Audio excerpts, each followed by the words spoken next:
Hello friends, स्वागत है आपका आपके अपने यूट्यूब चैनल HR क्लासरूम में।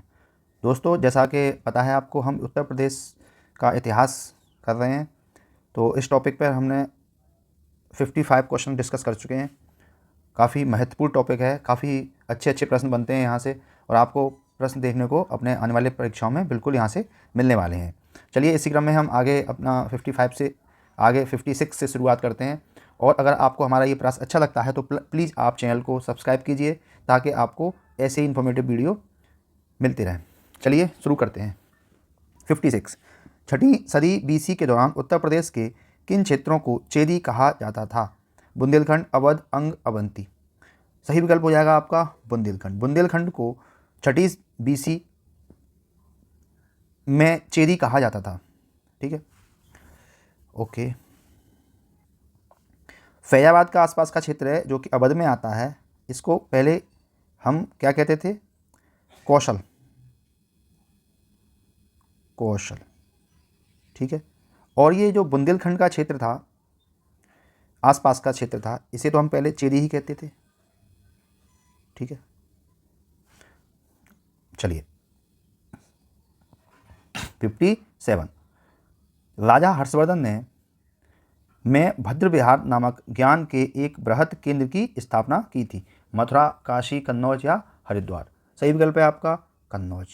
राजा हर्षवर्धन कन्नौज में भद्र विहार नामक ज्ञान के एक बृहद केंद्र की स्थापना की थी। हर्ष के दरबारी कवि बाणभट्ट ने, जिन्होंने हर्षचरित्र और कादंबरी की रचना की। हर्षवर्धन ने 3 संस्कृत नाटक, जिसे प्रियदर्शिका प्रियदर्शिका वैसे हिस्ट्री का टॉपिक है, रत्नावली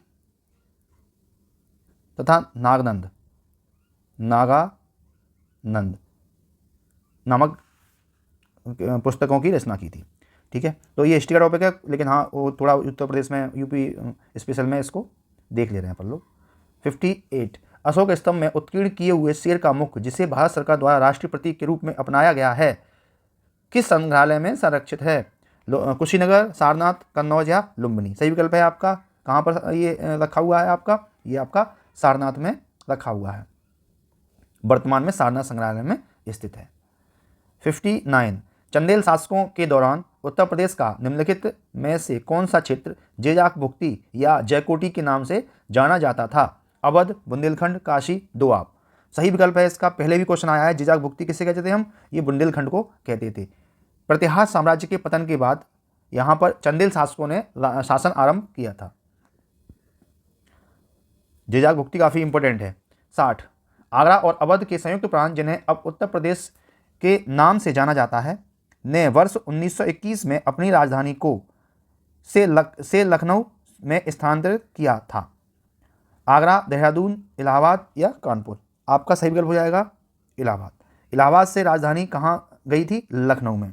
ठीक है, उत्तर प्रदेश आगरा एवं अवध के संयुक्त प्रांत, जिन्हें अब उत्तर प्रदेश के नाम से जाना जाता है, की राजधानी 1921 में इलाहाबाद से ट्रांसफर कहाँ हुई थी? लखनऊ हुई थी। 61। गौतम बुद्ध की मां देवदह राज्य के शासक परिवार से थी, जो अब उत्तर प्रदेश में किस जिले में स्थित है? देवरिया, गोरखपुर, बस्ती या गोंडा। सही विकल्प है आपका, ये बस्ती में स्थित है। इनकी माता का नाम क्या था? इनकी माता का नाम था महामाया। इनकी माता का नाम क्या था? महामाया था, जो देवदह राज्य से के कोलीय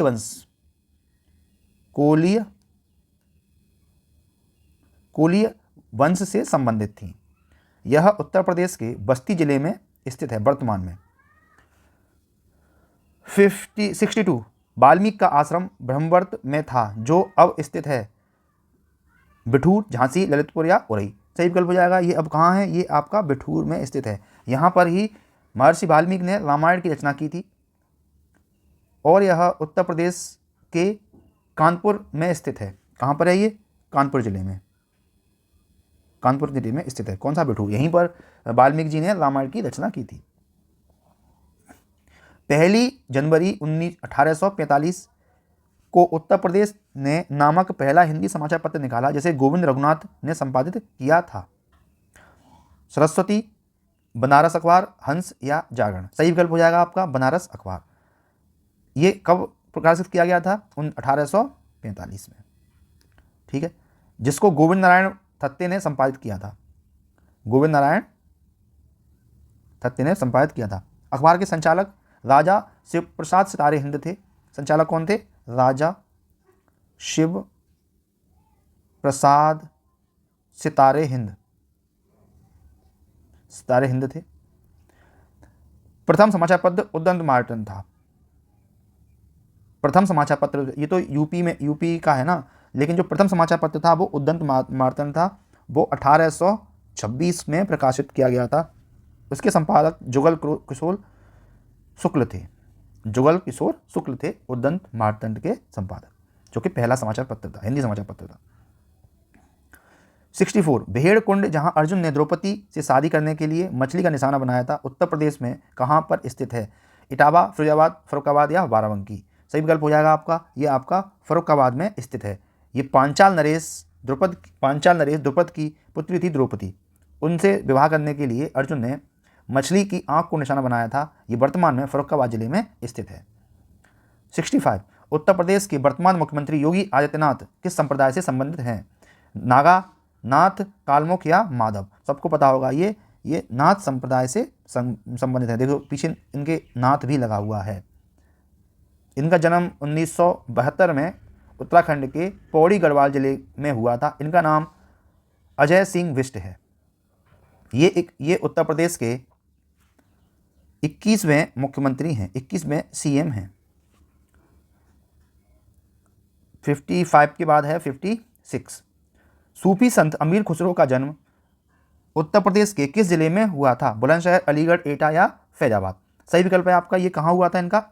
एटा में हुआ था। अमीर खुसरो का जन्म 1253 में एटा जिले के पटियाली नामक स्थान पर हुआ था। कहाँ हुआ था ये? पटियाली, एटा जिले के पटियाली नामक स्थान पर हुआ था। इन्हें ही खड़ी बोली का आविष्कारक माना जाता है। क्या माना जाता है? ये हिंदी में कई बार प्रश्न आया है। खड़ी बोली का आविष्कारक माना जाता है। और इन्होंने 8 सुल्तानों का शासन देखा था। सबसे बढ़िया हिस्ट्री का इंपॉर्टेंट क्वेश्चन होता है ये। 8 सुल्तानों का शासन देखा इन्होंने। किसने? अमीर खुसरो ने। कई बार प्रश्न इतिहास में आया हुआ है पेपर में आपके। 67 बहू बेगम का मकबरा उत्तर प्रदेश में कहाँ स्थित है?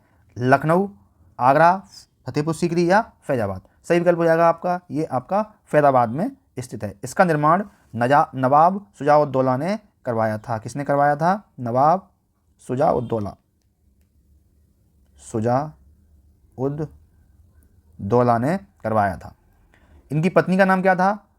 उम्मतुज्जोहर उर्फ बहू बेगम। लाभ लिख देते हैं बड़ा।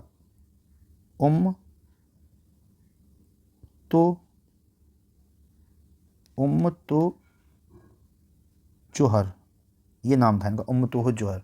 ठीक है। 68 उत्तर प्रदेश के निम्नलिखित में से किस जिले को नवाबों का शहर कहा जाता है? सबको पता है यार, लखनऊ। किसको नहीं पता है? ये क्वेश्चन बकवास क्वेश्चन था। उत्तर प्रदेश के किस धर्म के अनुयायी सबसे कम हैं? बताइए। इस्लाम, हिंदू, पारसी या बुद्ध धर्म? सबसे कम जो अनुयायी हैं वो हैं किसके? पारसी धर्म के। ठीक है, चलिए डेमोग्राफी एक बार देख ले रहे हैं। हिंदू धर्म के मानने वाले कितने हैं? 79.73%। मुस्लिम धर्म के अनुयायी कितने हैं? इस्लाम धर्म के 19.26%। सिख धर्म के अनुयायी कितने हैं? सिख खाते हैं फिर 0.32%। ईसाई धर्म के अनुयायी कितने हैं? ईसाई कितने हैं? ईसाई हैं आपके 0.18%। जैन कितने हैं? जैन हैं आपके 0.11%। बौद्ध कितने हैं आपके? 0.10%। ठीक है, तो सबसे कम कौन है आपके? पारसी हैं। चलिए 2011 की गणना के अनुसार ही बताया गया है आपको। प्रश्न संख्या 70।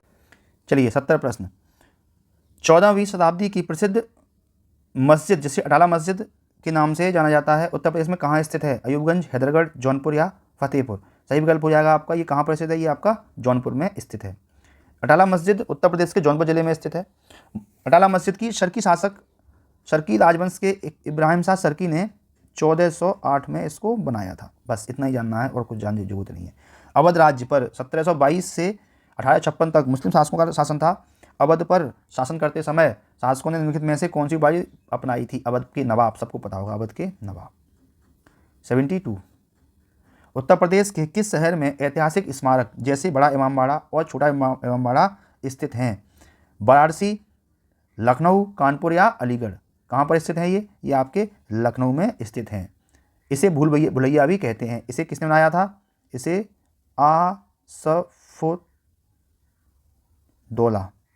आसफुद्दौला ने बनवाया था। 73, रामायण के रचयिता वाल्मीकि का आश्रम निम्नलिखित में से कहाँ पर स्थित था? आर्यावर्त, ब्रह्मवर्त, श्रवण या पडरौना? सही विकल्प हो जाएगा आपका। कहाँ था ये आपका ब्रह्मवर्त में था।